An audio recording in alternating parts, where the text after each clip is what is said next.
All right, what's going on, guys? My name is Noah. It is Friday, 3 o'clock.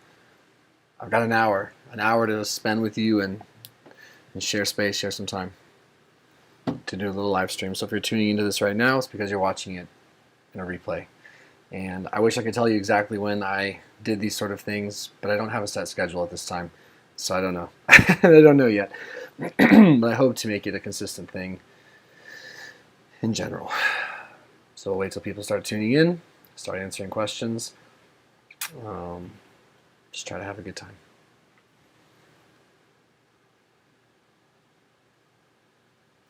Let's make sure this baby's actually gone live.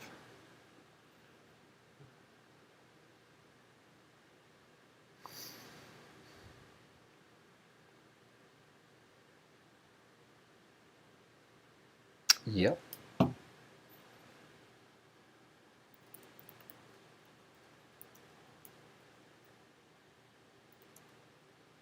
Oh, we've got a message from me. What's going on now? How are you? Awesome. I'm glad you're well. What are you up to right now?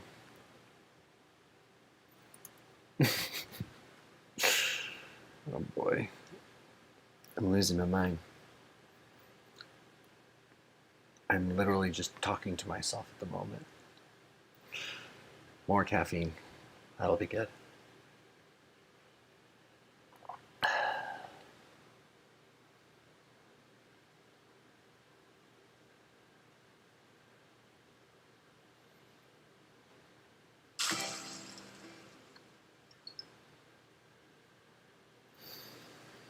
Hey. What's up, Titanic? Oh, that's clever.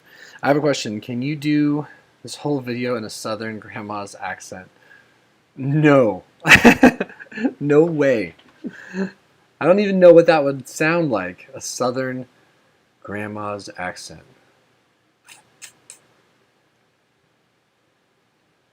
Y'all come in now for supper. It's ready. Don't look through my dress and try to see my nipples. Reference to a movie called The War with Kevin Costner. Shout out to Elijah Wood. That's pretty funny. Where are you from, Titanic? From where do you hail, sir?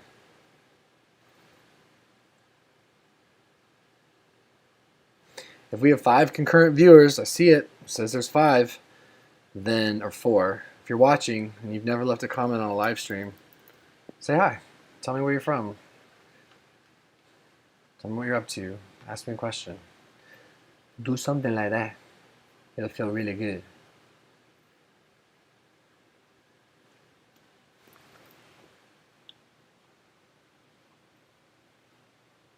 I had wondered if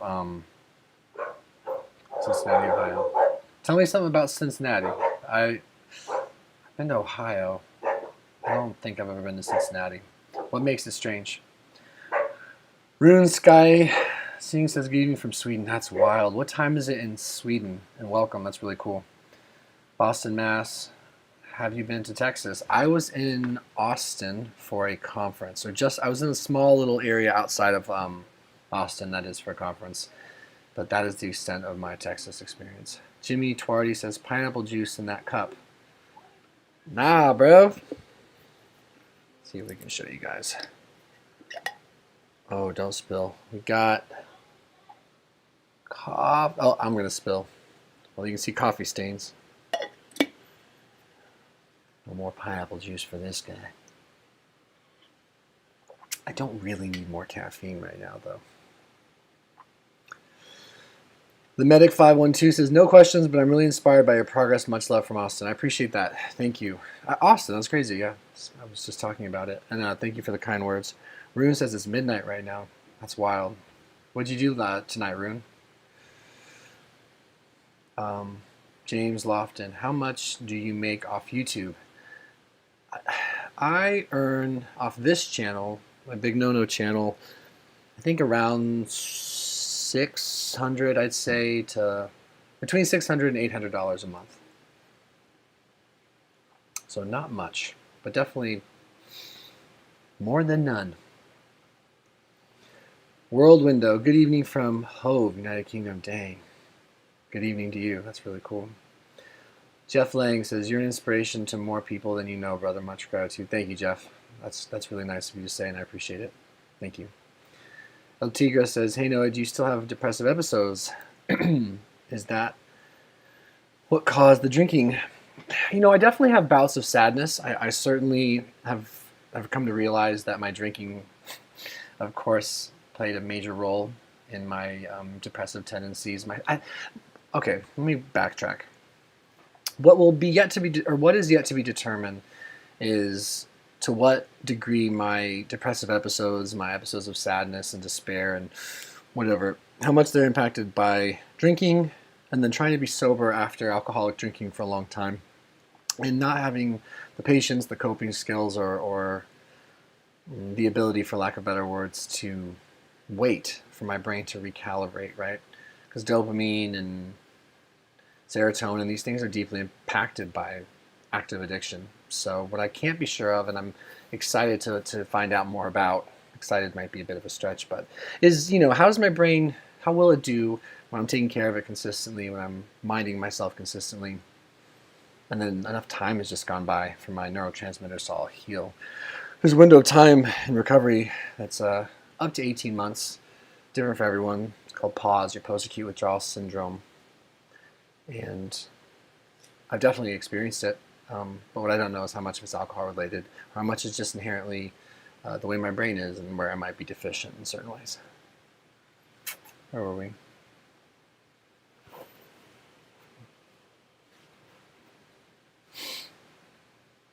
Brooklyn Ariel says, hello from Central Florida. What's up, Brooklyn? It's always crazy to me when people tune in from all over the world. That's just wild. Cess Roma says, what kind of exam we need before taking TRT, physical or just blood work? I mean, I think everyone should have a full exam, but blood work may be all you need to start TRT, and they may want you to have multiple blood draws, as they did for me, just to make sure that it wasn't dependent on other factors that can lower your testosterone in a way that would be misrepresentative, or in a way that would misrepresent where you're actually at on an overall basis as an average. Rune says, just come back from work. Had the late shift. I see. Gotcha. Well, I'm glad you're off. CC from Canada here. Thanks for all your videos of support. Honesty. Thanks, CC. I appreciate it. Greg Deskant says, good to see you, Noah. Good to see you too, Greg. Good to be seen. I'm thankful to all of you for spending a little time with me. I knew I wasn't going to have time. I suppose a more honest thing, I wasn't going to make time with how busy my weekend was to do this Saturday or Sunday. So I was like, I want to say hi to my people right now while I do have some time. CC says, I'm trying to break drinking, gambling too. It's very tough. Yeah, it is tough. I understand. I empathize very much. And I'll be rooting for you. I support you. And I know that for me, just support and help, a lot of it was needed for me to break the cycle and to get enough distance to recalibrate. So, good luck. Kirsten, hey Noah. Hey Kirsten, thinking about you often. Thinking about you often. And your kiddos. Jill Cummings says, hello from Iowa. Thank you for being so inspiring and brave. Do you think COVID has made addiction harder? Keep up the great work. Yeah, definitely. I think stress makes addiction more likely. I certainly know that's been a major factor for me in general. My ability to handle stress has never been great. My ability to modulate being stressed out or being triggered was always very dependent on circumstances in the past, as opposed to a great sense of self, a good toolkit, a lot of autonomy, things like that. So when COVID hit, I was freshly sober when it happened. Actually, I was in rehab back in February of 2020, in Crestview recovery. Yeah, it was a major stressor, and I saw a lot of people start drinking more, and a lot of people start overeating, a lot of people start under-socializing. And change is difficult, period. So, yeah, my drinking went up big time, and it was not good. It was not good for me. That's cool. LT Gray just left a $4.99 super chat with a really dope emoji. Or GIF, rather. Says keep it up. Thank you. Guys, if you want to get my attention right away, you can use the super chat function. It helps support the channel, which I do appreciate very much. And it also, more specifically for right this second, it makes it so I will address your comment or your question or give you some attention right away, because I don't take it lightly when people spend their hard-earned money to get my attention and to support me. So thank you, LT Gray. It's really cool. But otherwise, of course, everyone matters equally. And I'm going to get to, so help me God, I'm going to get to everyone's question today.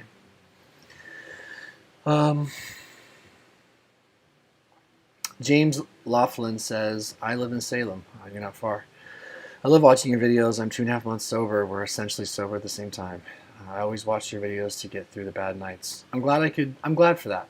And congrats on the 2.5 months that you have. That's a big deal. I mean, honestly, that's a massive, massive deal, James. The beginning stages of trying to get sober are hard. They're just hard. And there's a lot of reasons for that. So for anyone to endure and get through that, you're a hero in my eyes. You're a badass. You're a warrior. So good job. And yeah, we're never too far away, man. Ryan Michael says, test levels in mid-500s, tested with general doctor, but have all symptoms of low T. Should I go to urologist? I don't know that a urologist would necessarily be any better. From my experience being a man on testosterone replacement therapy, you really just have to find a doctor who's open-minded and who's relatively progressive, because finding doctors that consistently treat men on TRT and have an idea of what to look for, it's pretty hard. So on testosterone replacement therapy, or when it comes to being on testosterone like I am to treat hypogonadism, you're looking at a slew of things. You're looking at your total testosterone, sure, but what's more important is your bioavailable testosterone, your free T. That's the testosterone that's left over. That's what's available that helps mood, muscle density, bone density, sex drive, things like that. So you can have an average total testosterone, but have a very low free. All this is to say, I think you should get retested. I think you need to make sure you know what your your sex hormone binding globulin, SHBG. Find out what that is. Find out what your estrogen is, your E2, and find out what your total and free. And get a second opinion.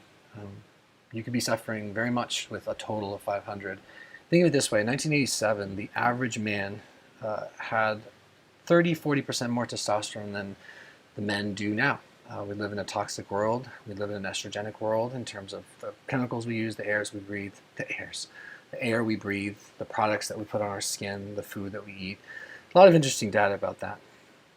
So look into it. Your wellness is very much in your own hands. And best of luck to you. Kirsten says, hell of a time to go live. Haha. I'm headed into the gym for boxing. Have a good chat. Congrats on graduating. Thank you. Kill it. Have a great workout. Put everything you have into it.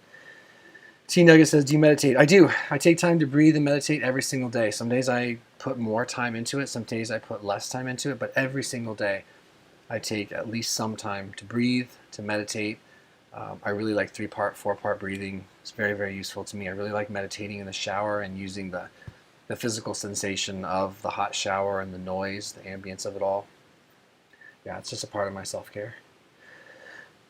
LT Grays, Noah, thanks, my bro. You and Douglas are angels going through trials right now. I'm rooting for you. Everyone has their cross to bear, so to speak. I'm rooting for all of you. For whatever reason you're watching, whatever you might be going through, I've got your back.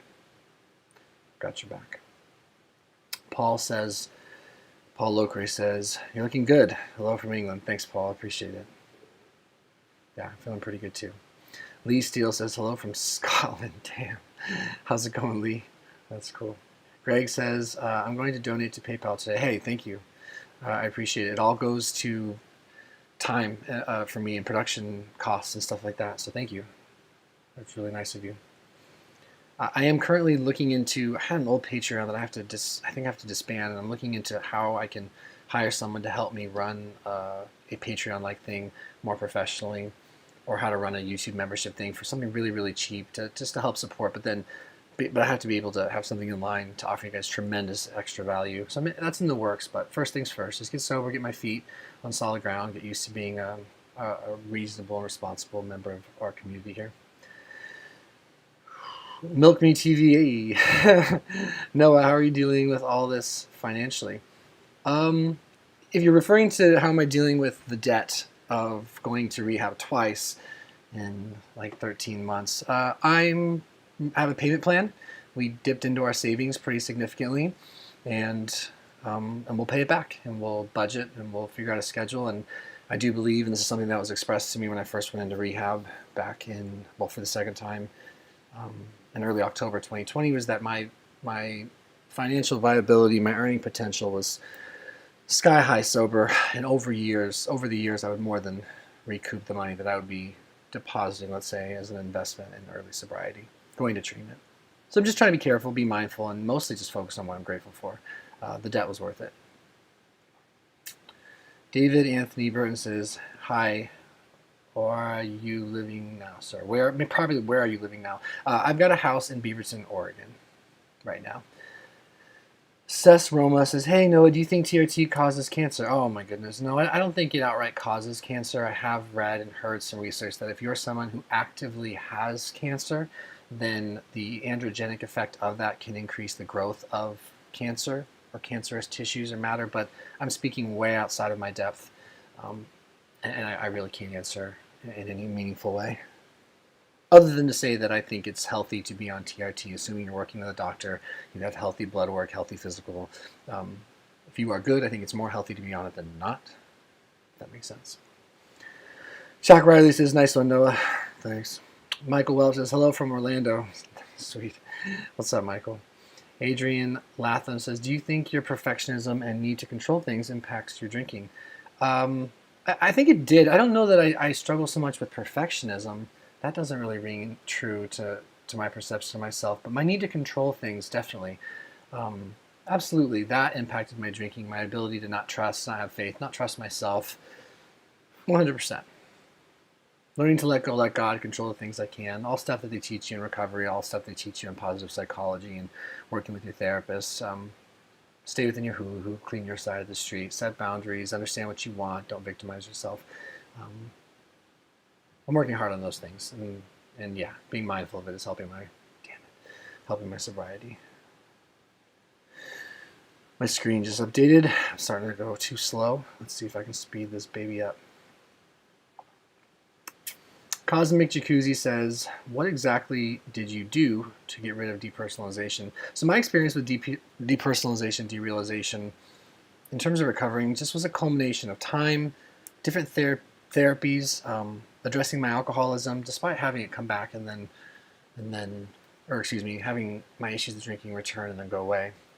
I think addressing my hormone imbalance was really, really big. I think finding exercise and wellness, everything. I think in general, for me with DP, a lot of it was just survival, was time, was never giving up, and was taking care of my biopsychosocial, spiritual as much as possible. I know that's a vague answer. There's a guy named Jordan Hargrave who runs a really, really good trauma-based, physical, action-based recovery program for depersonalization. I believe in Jordan. I've worked with him, and I think you should look into him. That's for sure.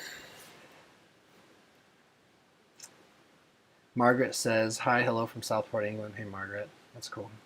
David Anthony says, you look well. Thank you, David. I feel pretty well also. Francie says, any tips for dealing with health anxiety? I'm always so anxious about my health. Yeah, I'm someone who has struggled mightily with health anxiety. And one of the biggest things for me, first of all, was just addressing that which kept me most anxious, period. From a physiological perspective, which was being an alcoholic, active in his addiction. When I wasn't drinking, I was perpetually in an anxious state. And so this obviously made it really, really hard to calm myself, to soothe myself, to modulate thoughts and triggers and anxieties in general. So I think that was first things first for me. I have no clue if you have an X factor like that, but I did. But if you don't, then what I would say is learn a lot about ABC therapy. Google it, look it up, watch. I have a video on YouTube. You're welcome to look that up. Maybe it would help. But ABC therapy is a form of reality testing that is really, really powerful. So as it might pertain to something like health anxiety, it's a way of staying logic-based, reality-based at all costs, no matter what, in order to determine where you're being irrational or where you might be more in your feelings as opposed to in your brain, like in your thoughts. A is for activating event. B is for a belief system that's created from that activating event. C is a consequence of that belief system. D is where you dispute it. And E is an effective new belief system. You can even go down to F and it creates a new feeling. So take anything you've ever experienced with health anxiety. Maybe you get a fever and you worry that that you have some obscure condition. That would be your activating event. You thought, oh, do I have an obscure condition? The belief system would be that you're angry or sad or anxious. Or belief system is that you're going to die or you have this rare condition. Consequence is that you're sad, and then dispute is that you have no proof of it. And until you go acquire proof, you have no reason to be afraid. And then your effective new belief system is that you're safe, and you know that because you went through the first steps. It's something that takes practice, but I look forward to bringing it up on my channel a lot in the future. It's been really, really helpful to me. And just know that I empathize with you. The Medic 512 said, are you impacted at all by stories of those with massive health problems from alcohol addiction? I'm an ICU RN, and liver failure patients keep me from drinking much, all but I'm not an addict. Am I impacted, all those stories? You know, those stories about people with, about fatty liver and just people with health crisis that was directly pertaining to their drug of choice, they always scared me very, very much. But they weren't keeping me sober at all. I could not stay sober out of fear of liver failure at the time I got sober. That wasn't my motivating factor. It stressed me out to no end, but it wasn't real to me. It wasn't real to me. I was too in my own world or too in my own zone, I guess you would say. The potential consequence did not override the insidious compulsion to drink for me, for where I was at. I met a lot of men, though, in treatment who had progressed physically further in their addiction, whose liver was shutting down, who were experiencing ulcers and bleeding ulcers and things like that. And I do think I was eligible for those things, and I do think I was headed towards those things. I just hadn't gotten quite there, so it didn't outright scare me as much as a lot of other things did. I think I can leverage that now, though. I think I can use that as a healthy fear now. Abdura says, do you drink beer or wine? Neither. But in my disease, I was a beer drinker. Cinematic Adventure says, hey Noah, thanks for all your videos about depression and anxiety. They've helped me through some tough episodes. I'm glad to know that, man. I'm really glad to know that. It's all about just sharing your story and relating to people. Identification is big. Josh Oliveira says, I had a mental breakdown 2 years ago and watched your videos, and you helped me a lot. Man, I hope you stay sober. I hope I do too. That's the plan. I'm glad I could help you. David Anthony Burton says, depression survivor, and you're a hero. World Window says, have to shuffle off now. Have a safe weekend. You too. Thank you for stopping by. Stone Bizzle says, don't have a question. Just wanted to say it's inspiring to see you looking better. I'm trying hard myself, and your content has been a bonus. Good luck, and I wish you the best. Good luck to you too, and thank you for the kind words. Jack Riley says, what's weird is I am truly happy at the moment, but I'm still drinking like a fish. It's like once I've worked hard during the week, I get one day to completely destroy my liver. Any explanation? Oh, I have no explanation for you. I understand. I understand that sentiment, like working hard and wanting to let loose and cut loose. And for a time I did. I had fun for a time, for sure. And I know some people that binge drink, but I don't consider them alcoholics. I don't think they do either. And outside of that hangover, right, and some wasted money and a little bit of detriment to their health, they don't, it doesn't go past that. They nurse the hangover and then they move on with their life, and their consequences are relatively small. So, yeah, I certainly don't condemn it. It's a choice. But for me, it's like that fun. It started out fun, and then I heard this the other day. I loved it. It started out fun, but then it became fun with problems, and then it just became problems, and then I wasn't able to stop because of the problems. The problems just kept compounding, and my addiction got worse. So that's how I have to always think of it for myself. Vincent says POG. I'm not sure what that means. No, I don't like that comment. David Anthony says bollocks. Oh, all right.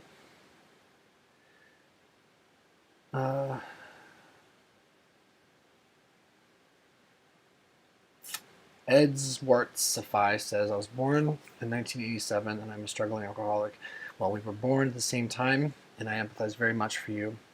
Wishing you strength and support and safety, man. It's tough out there.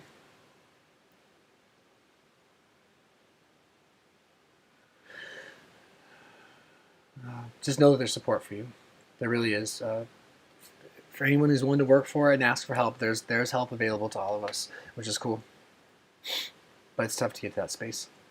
OCD, SUOMI, at Ole, yeah, that's a long name. Any good advice on that? Fuck, this was a fucking hard day. Let's just buy 2 or 3 beers to lose this anxiety, which usually ends up getting really drunk. Greetings from Finland, Jonas.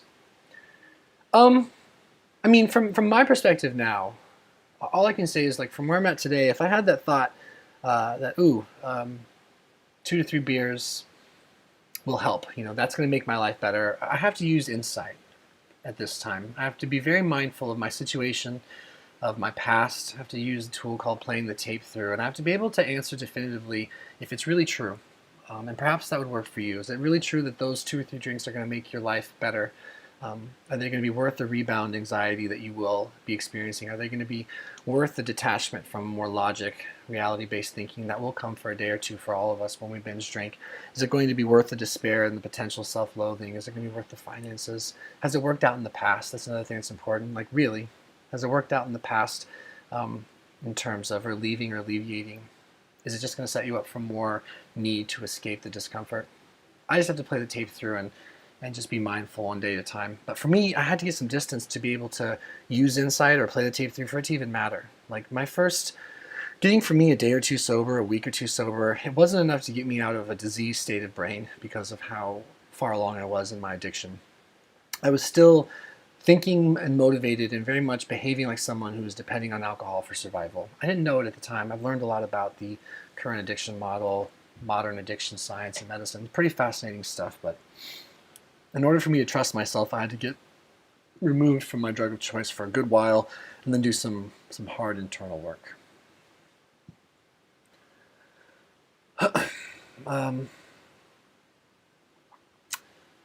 Edward says, life feels like shit. I don't know anything anymore. Anyways, much love. Yeah, dude, you just have to. I also had numerous problems with drugs. Yeah, man, it just sounds like you're in a lot of discomfort and pain, and I understand that pain, and I empathize with you, and I'm rooting for you. Like I said, feeling this way right now is real, but it doesn't mean it's always going to be that way. And yeah, just be gentle with yourself. Have a little grace for yourself. It's hard, but it can get better. And you know, the despair I had when I went into rehab this last time was so massive, and the self-loathing was huge, and I was so angry with myself and detached from reality, and it's just so disconnected and sad. And I don't feel that way today. And it seemed perpetual, and it seemed forever at the time. Abdur Rahman says, breaking alcoholism got me into gym addiction. Hey, that's a healthier one in my opinion. But yeah, they're working with me on balance on that. OG Aesthetics says, hey, Big No-No, are you still gluten-free? No, I'm definitely not. I just watched a video of yours earlier today on the topic. Yeah, I tried that for a while. I didn't really do an earnest attempt, though.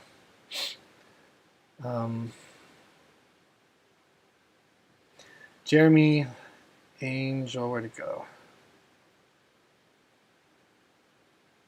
Jeremy Angel says, 6 months sober here. Congrats, dude. Your videos help me at night. Watched your video on porn the other night. Still laughing. Click, click, click. That's funny. Yeah, dude. So I think my most popular video on YouTube that has like 1 million+ views is my video on quitting pornography. And I've watched it back. I appreciate how honest I was when I recorded that. I appreciate the raw nature of it. It's pretty humorous, though, to watch it back now. I don't know that I would have communicated quite the same way, although I'm inclined to think I'd still be honest. But, we have a great super chat, very, very generous one from Jordan C, $27.99. I believe that's Canadian dollars. Hey, Noah, I've had severe DPDR for half my life now. God bless you, man. Like you, I discovered I had low T. TRT helped me for a bit and then actually caused worse anxiety in DPDR. I'm lost now, luckily. Through all of this, I've had you. Love you, man. I love you too, bro. I got love for all of you. That's for sure. Anyone that suffers addiction, anyone that suffers trauma, anyone that's been through tough mental health issues, I just have so much respect and empathy for you guys. And you guys have shown me a lot of kindness and love over the years. I wish I had a solution for you, Jordan. I just think it's important for you to never give up. Jordan Hardgrave, the Anxiety Ninja, has a recovery from DPDR program. Look into that. Maybe consider working with a therapist on trauma and attachment. Just never stop. Never stop. Never give up. please, please, please, please, and then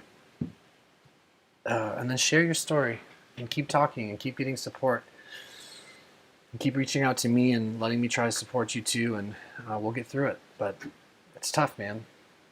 I'm sorry to hear you're struggling. Sometimes there's no way around the fact that there's a survival component to a lot of these things.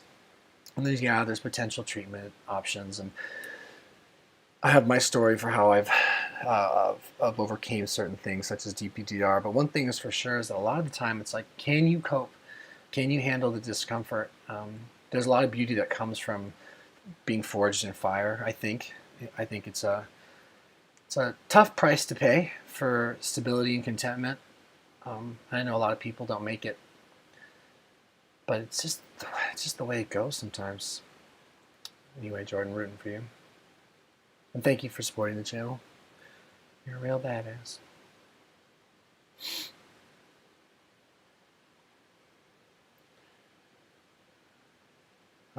Federico Estaca says, I took a relapse today.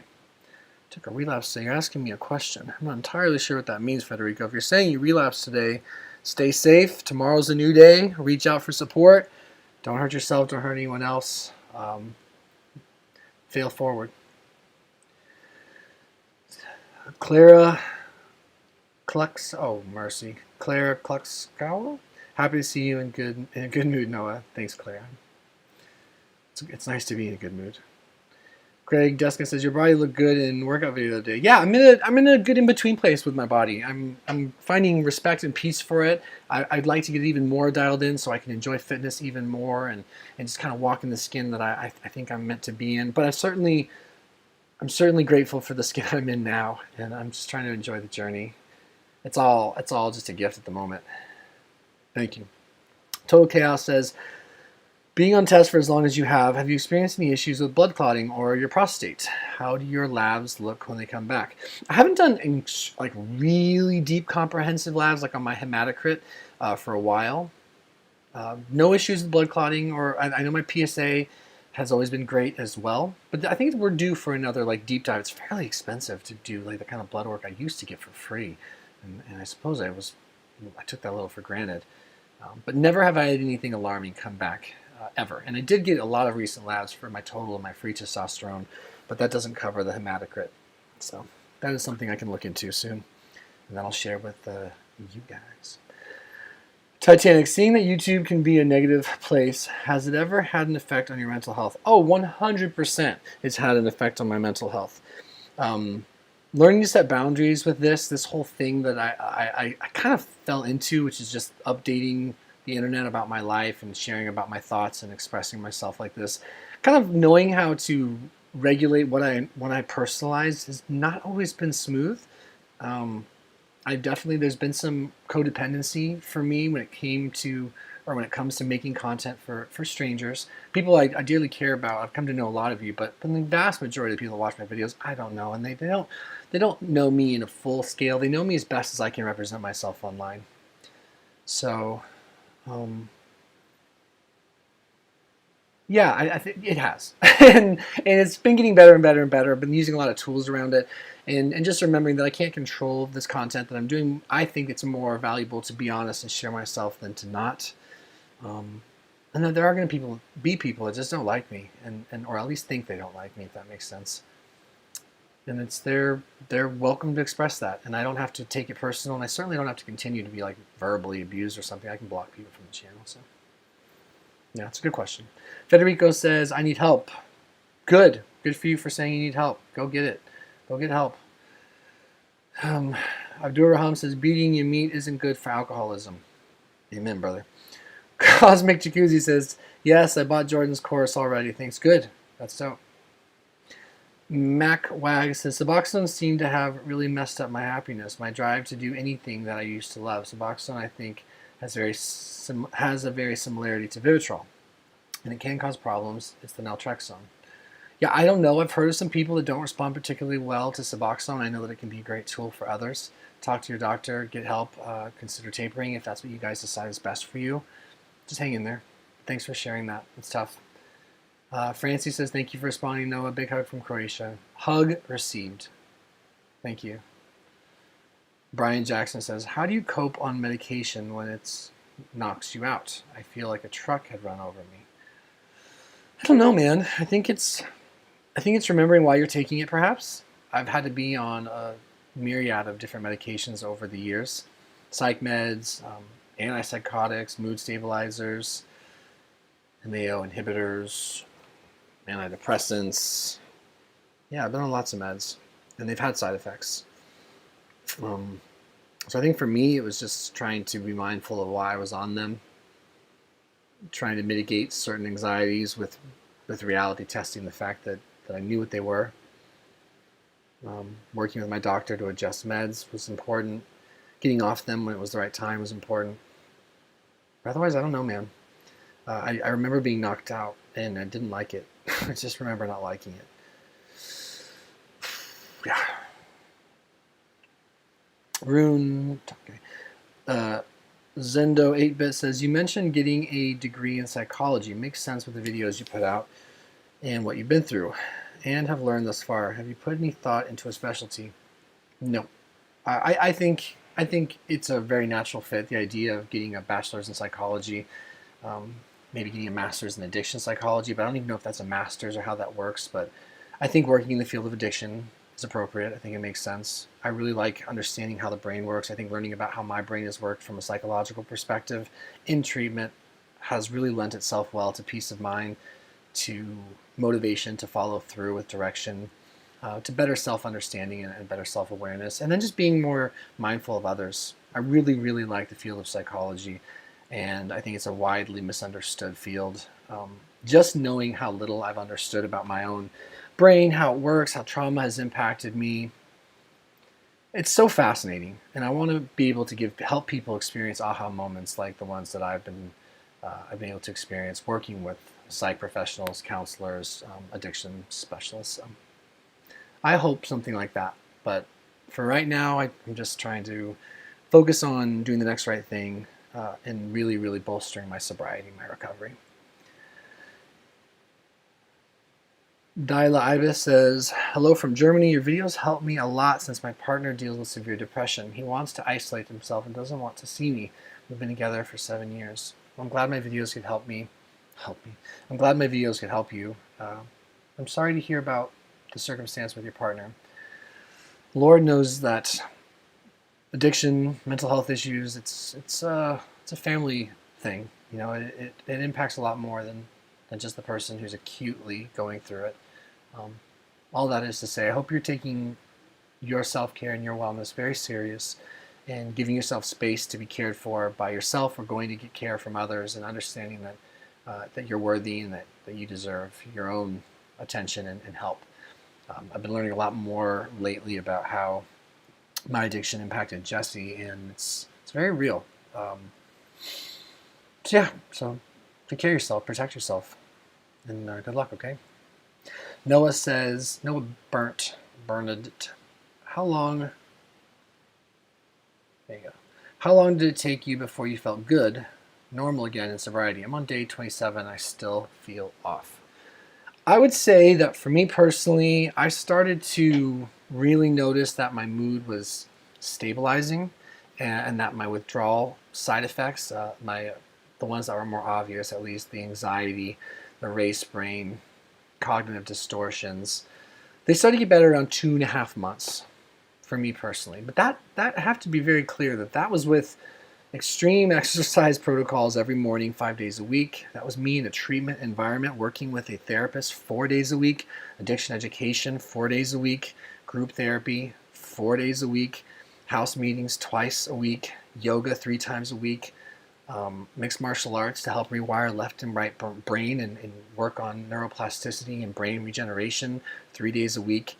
ESM, which is exercitium samhita medela, exercise is a pathway to healing, essentially CrossFit 5 days a week, but all my morning modalities were with drug and alcohol counselors that were forcing us to check in, understand our thoughts and our feelings, work through triggers and activations, writing assignments, breathing assignments. I mean, I was in a really intensive program, and all designed to help me succeed and work through a lot of really uncomfortable thoughts, really, really uncomfortable feelings in my body.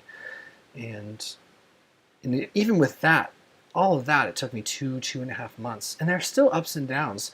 One thing that was made very abundantly clear to me is that my brain, having been in my addiction for as long as I was, could take anywhere from, let's say, 30 days to 18 months to really resettle and recalibrate. And just in terms of like physiology, my dopamine, my serotonin, my neurotransmitters, my stress sensitivity, my emotional sensitivity. There's just my cognitive distortions, the way I think, and trying to get that more in line with reason. All these things take a lot of time. There's a lot of things you can do to mitigate the length of that time, but patience is really important.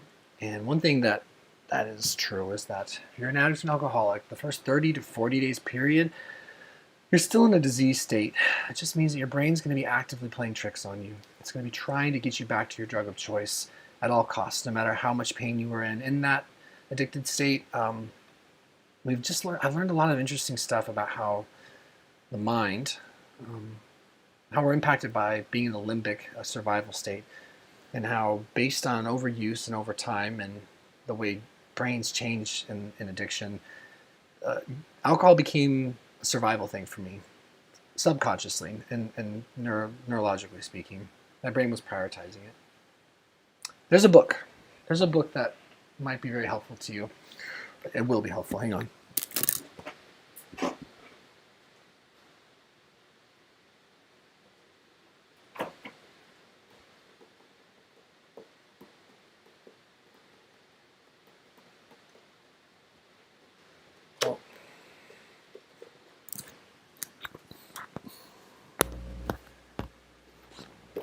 So this is the Staying Sober workbook, but there's just a book called Staying Sober, and yeah, Staying Sober. And a really important chapter in there is the chapter on PAWS, post-acute withdrawal syndrome.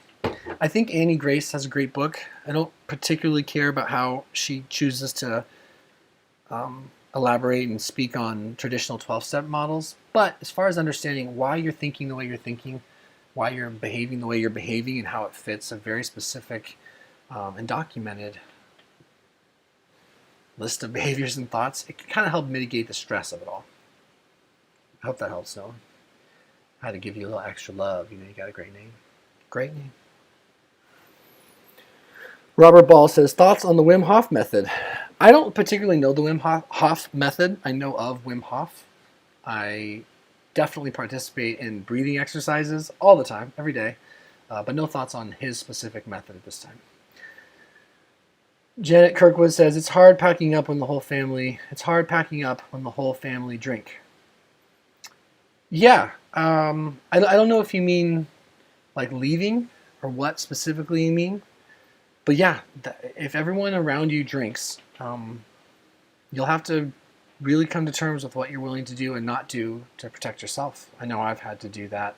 I know it's easier said than done. Icy Ivy says, saludos, amigo. Saludos a usted también. Muchísimas gracias. Me, Myself, and I says, hey, Noah. What's up? Hope you're well. I've been following your channel since 2016-ish, and you've seen me through a lot. I'm currently sipping a non-alcoholic Heineken. Cheers to good health and a new chance. The gyms being closed really triggered my depression and drinking in 2020. Went for another run yesterday and had the best sleep all week last night. Any advice on working out? This is all the same person. When you've got chest or respiratory issues. I quit smoking and vaping entirely, and I find myself out of breath still a lot. Well, it's a lot. Let me unpack that. Thanks for supporting the channel. I really empathize with mental health stuff in 2020. And glad you got a good night's sleep. Good for you for getting a run in. As far as, what just happened? As far as like advice that I might give on working out, I would just say meet yourself where you are. If running is a little bit too hard, then run, walk. I think weight training is a good option. There's a lot of body weight things you can do, a lot of plans you can follow. I think it matters that you're doing something and you're not making excuses within yourself. that you're being honest with yourself about what you can and can't do, what you will and won't do, why you will and won't do these certain things to meet your goals. So just raising your self-awareness, creating a game plan and sticking to it, and holding yourself accountable. All those things are broad brush stroke ideas and thoughts, but I think they matter, and I think they're important. And I'm wishing you the best. Your aerobic capacity will just need some time to get better. OMG Invalid says, howdy, pimp. What's up, pimpin'? Howdy to you, too. We Are Limitless says, how's your DPDR? It is non-existent. I had, like, the other day, I for whatever reason, like, got worried that I was having, like, an out-of-body experience, because I tend to worry that way sometimes, and I had to remind myself that I was okay, and everything was okay. OMG Invalid says, I've only seen a couple of your videos, but since you're live, I guess I'll let you know I've been struggling with porn addiction most of my life. Didn't even know it was a thing to get addicted to until recently. But even more recently, I've almost overcome it fully. Hey, good for you. It's tough. It feels good as far as sensory goes for me. I mean, you see porn and you get a flood of dopamine and these feel-good chemicals, and then obviously having an orgasm, it's the highest amount of dopamine you can spike in your brain outside of drugs and alcohol. So it would make sense that with such easy access in such a disconnected time in our world, porn is tough. So good for you for getting a handle on it. Icy Ivy says, what's your zodiac sign? Aquarius? That's my zodiac, right? I'm an Aquarius. Self-improvement says, are you still sober? Yes, I'm coming up on 5 months sober. Haven't had any benzos for a couple of years. Vagabond says, hey, Noah. What's up? Roger Bacco says, hey, during your first few weeks of TRT, do you experience bloating? If so, when did it go away?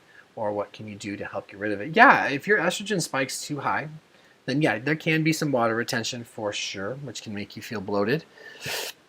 Things that can mitigate that are good diet, good sleep, making sure that you're not taking too much testosterone at once. So for me, that was getting my dosage lowered in general to where my blood work, my symptom relief, and my side effect profile were all in harmony. I do every 3 days now, I pin as far as my protocol goes. I think getting my body weight down in general, having less fat was very good for my estrogen, which is very good for my water retention. So just finding a balance and getting it all dialed in. It's a journey, man. Just chip away. Be really, really patient. Because I did experience bloating. I mean, if you look back, if any of you are like, what did he look like? Not that you guys sound like this necessarily, but maybe you do. But if you're curious what I look like, when I first started TRT, I looked like the Michelin Man. Just a really puffy dude. Really puffy guy. Alrighty. Where are we? Travis S. says, hey, Noah. What's up, Travis?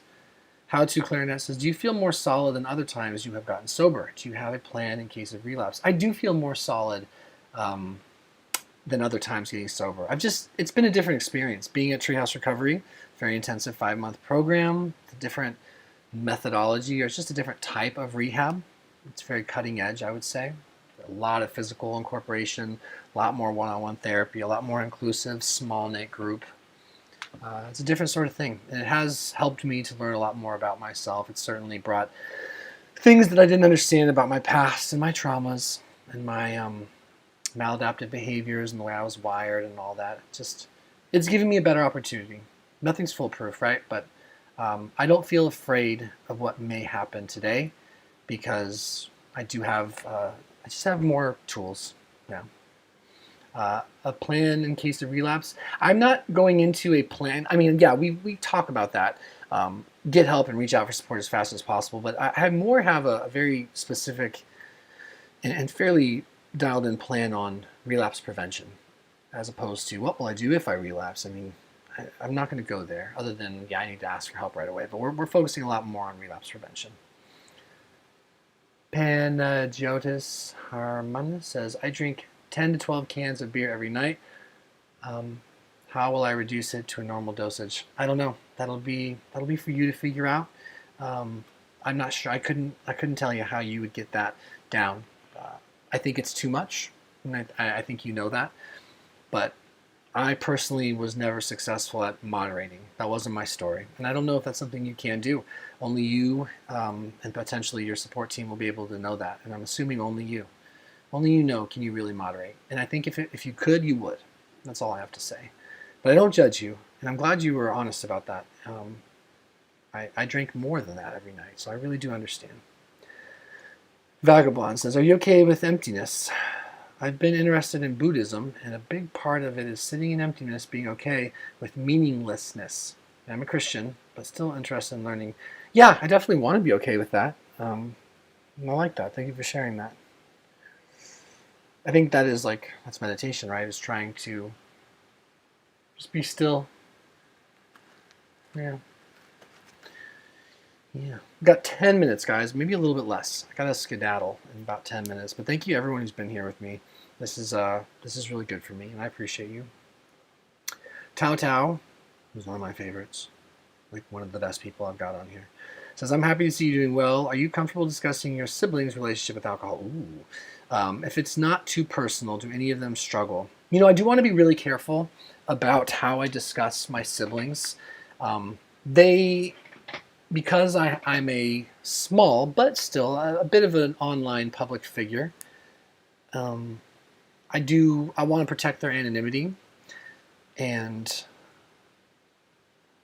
you know what? I think I have to completely stay away from that. I'm going to completely stay away from that. I love my siblings. They have their own journey. And while I definitely have a lot of thoughts and feelings, there's a lot of thoughts on that. I think the appropriate thing to do is to keep those opinions to myself. And that's something that, for whatever it's worth, if I do have a concern for a sibling, it's something that I address with them very personally and from a careful, loving perspective or place. It's not something I would talk about online. But thank you for asking. It's a very valid question, and I quite frankly wish I could answer it. Turnick 56 says, cannabis got me off alcohol. Okay.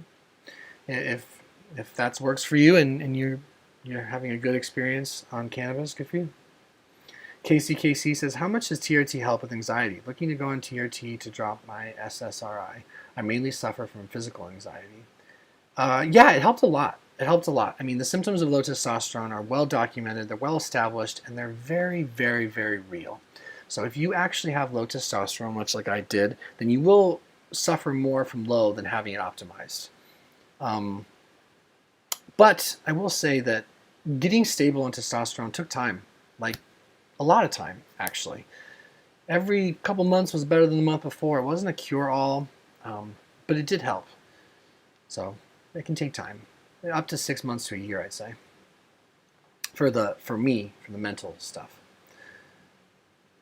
Kaizar says, holy crap, I used to watch your channel all the time a few years ago. I'm curious now that you've been on TRT for a while now. How has your anxiety and depression and lethargy been before TRT and after? Kind of like I just mentioned, that funny timing on that question. Welcome back if you're still here. It's been better and better. My mental health, it was always very tangible and obvious to me that my mental health was positively impacted by regulating, optimizing, completely bottomed out and crashed total and free testosterone levels. There's not a man on earth who would do better with extremely low testosterone than with optimum, and I was suffering. That said, it opened the door for other issues that have nothing to do with TRT, like trauma, like self-esteem issues, like imposter syndrome, like my addiction, like alcoholism. It didn't fix those at all, but it did kind of level the playing field in terms of being able to differentiate what was what. Because it was tough to know what was causing what or what I was experiencing when my testosterone levels were bottomed out. It was a dark time. So it loaded the gun, so to speak, but it didn't pull the trigger on getting better as far as working through the things that I was going to need to work through, that I'm still working through to this day and making some good progress.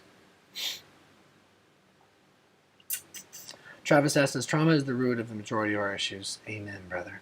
I agree. Brian D. says, did you experience sexual dysfunction while taking antidepressants? Yes. If so, did symptoms go away once stopped? Yes and no. I also was experiencing, in conjunction with being on tons of psych meds, including SSRIs, I was experiencing low testosterone that was untreated at the time. So until I got that figured out, it didn't matter. I was flaccid. No bueno. Not a good time. B-Dog 5000. Should I go to rehab? I've been drinking every day for the last month. I don't know. I don't know if you should go to rehab. Big decision. Big decision. I know going to rehab for me was a very great decision. I've been drinking just about every day for a lot longer than a month. But it's just a complicated question. Only you would really know that, I think. You can always reach out to 12-step programs. You can always reach out to drug and alcohol counselors. You can always reach out to people that love and care about you and consider just being vulnerable with them. Tell them what you're doing, how you think, what you're feeling, how you're living. If you can find a few people to be completely honest with, who you know have your best interests in mind, who are willing to tell you the truth, maybe they can help you negotiate and navigate that decision. But I think it's really, really telling that you would even bring it up. Most people don't passively bring up rehab if it might not be useful to them. That's just my opinion. Andrea Sapi says, hi, Noah. Hey, Andrea. Noah Burnt says, thank you for a book recommendation and your answer. I appreciate it. Congrats on sobriety. No problem, Noah. Gotta look out for each other, us Noahs. Jibs, OCD and rumination during my studies have been a quiet devil, dude. OCD still gets me. I have a lot of tools working through it, but it's no joke. Aaron Cox says, greetings from Cornwall, UK. Damn, that's so cool. Greetings to you as well. Mad Primip says, hi from Japan. Dang. Primeape. Excuse me, Mad Primeape. I don't know that I can think of a time where someone from Japan was tuning in. I feel pretty freaking cool about that. Andrea Sapi says, greeting from Amfro? I don't know where that is, but that's awesome. And greetings to you. Eon Phillips says, struggling with one intrusive thought at the minute, and it's really bugging me. Any tips? Talk to someone openly and honestly about what you're thinking, why you're thinking it. Make sure that what you're thinking is provable. Dispute it if you can. Catch it. Check it. Change it. Look up ABC therapy. Prove it. Whatever you're thinking, you have to be able to prove it. If you can't prove it, it stems from anxiety, it stems from fear, it stems from something unrelated, it stems from something not reality-based. Your job is to prove it. Only then do you need to do anything about it beyond this suggestion. Of course, this is all not medical advice. I'm just but a floating human in the cosmos, but that's my thought. Greetings from Hungary. Oh, I see. Cool. From Andrea. Irish Truther 101. I've been drinking 9 beers a day, 6% strength since I'm 17. I'm 26 now. The best thing to do is to go crazy one day a week and drink and eat what you want for one day per week. Yeah, you're welcome to that truth, brother. If that's what you believe, man.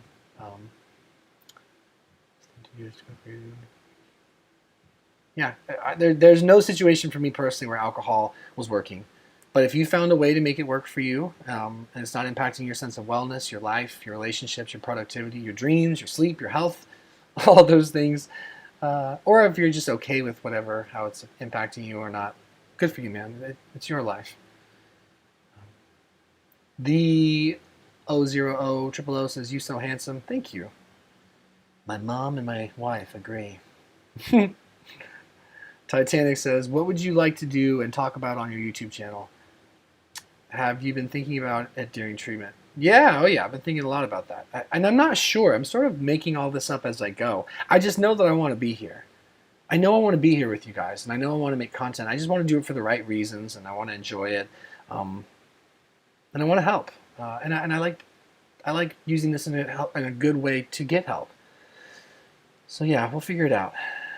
Jamie Vera, so how long are you feeling this time around? Anything different this time that you've learned about yourself that might help you not fall this time? I've learned a couple things, and I'm going to make this the last question because I really do have to go. And thank you so much to everyone who's been here hanging out with me. You guys don't know how much it means to me. The biggest thing I've learned and I've taken away from treatment, this is something I'm going to make a video about, I hope I make lots of videos about it, is that there were very, very clear-cut reasons based on my childhood that really do explain my gravitation towards escaping through substance. I had a genetic predisposition with my parents. I had unresolved childhood trauma. I had really, really dangerous and unhealthy coping skills and attachment styles as a kid. Really, really obvious ones. And then beyond that, as I got deeper in my disease, I wasn't understanding what was happening to me. And being in treatment has really opened my eyes and taken away the smoke and mirror effects to one thing in particular. Lots of things, but one thing in particular, which is that relapse is an incredibly predictable process. And one of my biggest fears was that I was always going to relapse. No matter what I did, no matter how hard I tried to get sober, it was all going to be for nothing, because eventually I would just randomly relapse. That's always how I perceived my relapses in the past. Being in treatment, going through the addiction education curriculum, working with my therapist, just having enough time to detach from this toxic environment I was living in that I did self-create, helped me understand very clearly that it was very predictable and that there were very tangible, real things I could do to prevent it, and that I wasn't always just going to be a big failure no matter what. I was a broken man, so that's the big thing. But it was predictable. I just got a super chat, so I will honor that before I go. Robert Jenkins. Hey, Robert. Hey, Noah. Hope you're well. I had a major fallout from my depression back in November and went to the VA for 18 days. Good for you for taking care of yourself. That's a big decision. I'm living life one day at a time now, enjoying every day with my wife and fam. Robert, I'm so happy to hear that, and I just think it's so brave of you to be willing to go get help. It's so scary to do that. I remember when I checked myself into a psych med, I was like, my biggest fear from going was that they'd never let me out. So I'm happy you're doing a bit better. I appreciate the support and the super chat. Good for you. Treasure every moment. I know you will. And thank you to the rest of you for spending some time with me. We will do this again. Have a safe weekend. And yeah, we'll talk soon, guys. Later.